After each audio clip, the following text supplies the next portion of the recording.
사드는 지상으로 떨어지는 적의 탄도미사일을 고도 40에서 150km 상공에서 요격합니다. 사드 요격 미사일은 길이 6.17m, 직경 3.4m로 최대 속도는 음속의 8.2배에 달합니다. 최대 사거리는 200km로 최대 요격 고도는 지상에서 150km 높이입니다. 사드 한 개 포대는 6기의 미사일 발사대와 한 기당 8발씩 모두 48발의 미사일로 구성됩니다.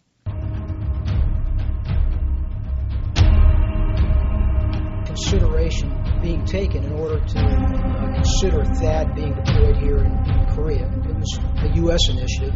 In fact, I recommended it as the commander.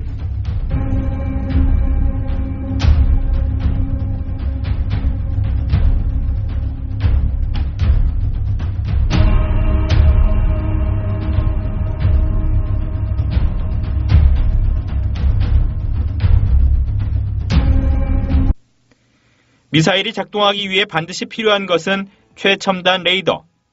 사드는 최첨단 X밴드 레이더를 통해 적 탄도미사일의 발사 각도는 물론 미사일의 종류까지 정확하게 알아낼 수 있습니다.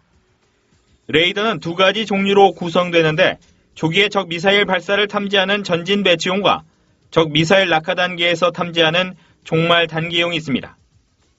전진 배치용은 탐지 거리가 2,000km로 미군 평택기지에 배치되면 중국 내륙 지역, 멀리는 몽골 부근까지 탐지가 가능하고 종말 단계용은 탐지거리 1,000km 미만, 유효 탐지거리 600km 안팎으로 평택기지에 배치될 경우 북한 권역만 탐지할 수 있습니다.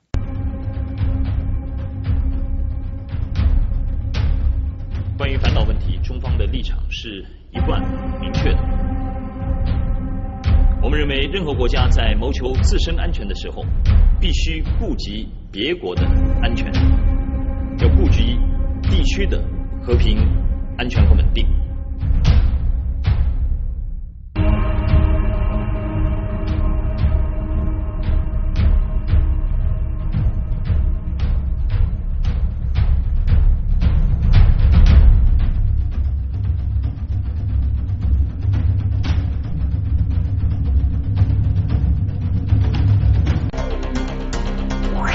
사드는 저고도용 패트리어트 미사일, 대륙간 탄도미사일을 요격하는 SM-3 미사일과 함께 미국의 MD, 즉 미사일 방어체제의 핵심을 이루고 있습니다. 통상 일본을 타격하기 위한 용도로 개발된 노동미사일을 남한으로 쏠 수도 있다는 개념은 올해 초 국회 국방위 토론회에서 처음 소개됐습니다.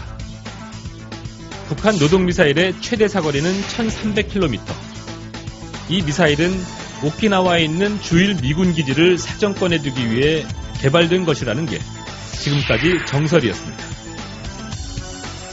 통상 이때의 발사각은 45도 전후. 하지만 발사 각도를 70도 이상 높여 발사하면 부산과 대구, 대전은 물론 서울로도 발사가 가능하다는 겁니다. 이때의 미사일 정점 고도는 300-400km 수준. 이 경우 고도 40km 이내를 요격하는 패트리어트로는 요격이 불가능하며 결국 사드 미사일 같은 고고도 미사일이 필요하다는 주장입니다. 하지만 여러 군사 전문가들은 이 같은 설명이 이론과 가설로만 가능할 뿐 현실성이 떨어진다고 지적합니다. 특히 남한 타격용으로 수백 기의 스커드 미사일과 이동식 단거리 미사일, 또 장사정포를 갖춘 북한이 중장거리용 노동미사일을 남한 공격용으로 사용한다는 것은 상식을 벗어나는 얘기란 겁니다. 올라가면서 이 속도가 늦어지기 때문에 오히려 탐지하기가 쉽고 요격하기도 쉽고 자세 제어가 어렵기 때문에 명중률이 이 정상적인 발사보다도 떨어지기 때문에 군 당국에 있어서도 그렇게 사용하기는 어렵다.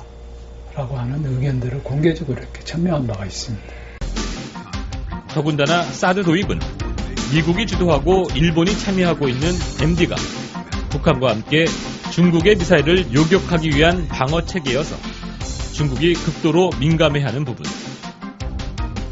그래서 비록 주한미군이 도입을 한다고 해도 한국이 쉽게 허용하기 힘든 측면이 있습니다.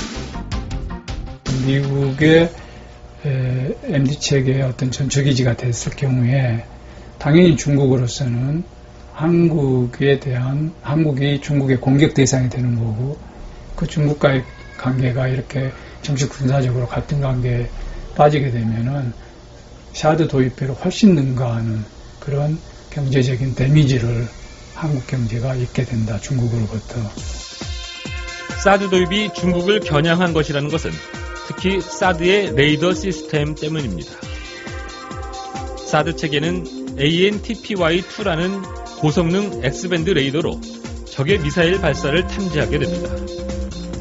미군의 MD는 사드 레이더와 같은 X밴드 레이더로 하와이 주변에 배치한 초대형 레이더인 SBX 등을 서로 연결해 북한이나 중국에서 태평양 쪽으로 날아오는 모든 탄도미사일을 SM-3 미사일, 사드 미사일, 패트리어트 미사일로 단계별 요격을 한다는 개념입니다. 사드 레이더는 설치 장소에 이동이 가능하고 탐지거리가 최소 1000km 이상.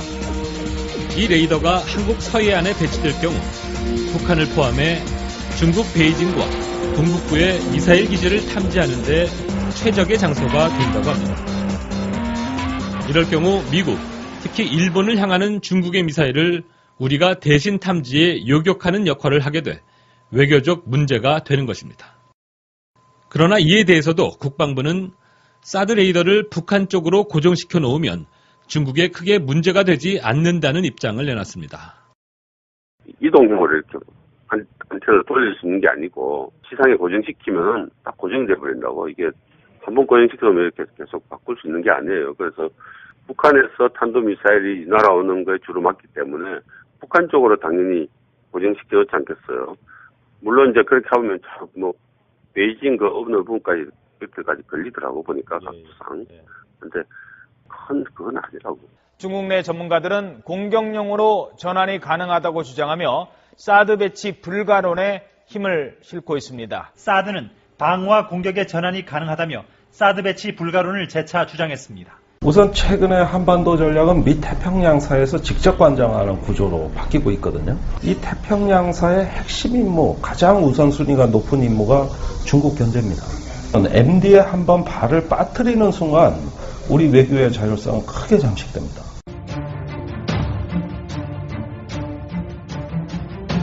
이 사드를 받아들이는 것은 미국의 MD 체제에 바로 들어가는 거거든요. 그러니까 미국 MD는 기본적으로 북한을 빌미로 하지만 실제로는 중국을 타겟으로 하고 있는 거예요. 그리고 또 미국은 중국하고 군사적 대치를 해야만 할 상황으로 점점 다가가고 있기 때문에 사드를 한국에 배치하는 것은 단순한 하나의 무기를 포대 하나 정도, 요격 미사일 부대 하나 정도를 한국에 두는 게 아니고 중국과 미국의 전면전에 우리가 우리 입장이나 우리의 이익이나 이런 것은 생각해 볼 겨를도 없이 바로 미국 쪽으로 들어가서 중국과 대결을 할 수 있는 매우 큰 위험을 갖고 있는 거죠. 뉴스 이슈룸입니다. 미국과 중국의 고위급 외교 당국자가 어제 오늘 잇따라 방한하면서 미중 양국의 외교전도 뜨거워지고 있습니다. 중국이 반발하고 있는 고고도 미사일 방어체계 사드와 미국이 반대하고 있는 아시아 인프라 투자은행 AIIB 가입 문제가 쟁점이 되고 있습니다. 이런 가운데 새누리당 유승민 의원은 어제 정부와 논의하지 못한 사드 배치 문제를 의원총회에서 논의하겠다고 밝혀서 파장이 예상됩니다.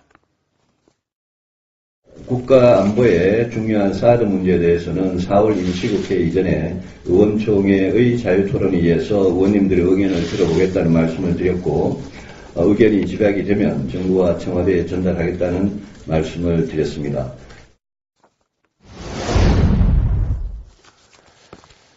자, 어제 방한한 중국의 류젠차오 부장조리 차관복급이죠. 아시아 인프라 투자은행 AIIB 가입을 재차 권유할지 여부도 주목되고 있습니다. AIIB는 중국 주도로 아시아 태평양 지역의 인프라 투자 활성화를 위해서 설립을 추진하고 있는 국제기구입니다. 이 저개발 국가뿐 아니라 최근에 영국과 호주도 참여 의사를 밝혔습니다. 자, 아시아 인프라 투자은행 문제는 미국과 중국의 일종의 파워게임 양상을 보여주고 있습니다. 미국은 제2차 세계대전 이후에 세계 기축통화인 달러와 막강한 경제력으로 전 세계에 영향력을 행사해왔죠. 중국이 미국 주도의 국제통화기금 IMF에서 신흥국의 지분 확대를 요구해오다 미국의 반대로 무산되면서 독자 세력화를 도모한 것입니다. 중국은 시진핑 주석이 박 대통령에게 공개적으로 가입을 권유한 이후 이달 말까지 가입을 결정해달라고 적극적인 구애를 하고 있습니다. 반면에 미국은 지배구조의 불투명성을 이유로 동맹국의 가입에는 반대하고 있습니다. 우리나라는 창립위원국이 될 경우에 얻는 경제적 실리와 미국의 반대 사이에서 고민하고 있는 상황입니다. 자, 이렇게 미국과 중국 사이에 낀 샌드위치 외교전에서 어떤 선택을 해야 할지 우리 외교부의 고민도 깊습니다. 외교 무대에서 양국 간의 상호 견제가 커지고 있는 상황에서 우리 외교 전략은 무엇인지 전문가의 조언을 잠깐 들어보시겠습니다. 미국의 대중국 견제가 강화될 그런 가능성이 높아짐에 따라 미국과 중국 사이에서 우리가 균형을 잡을 여지가 점점 더 줄고 있다고 말씀을 드리고 싶고, 우리의 이익을 중심으로 해서 미국과 중국 사이에서 전략적 가치를 잘 이용하는 그러한 적극적인 외교가 필요하지 않나 생각을 합니다.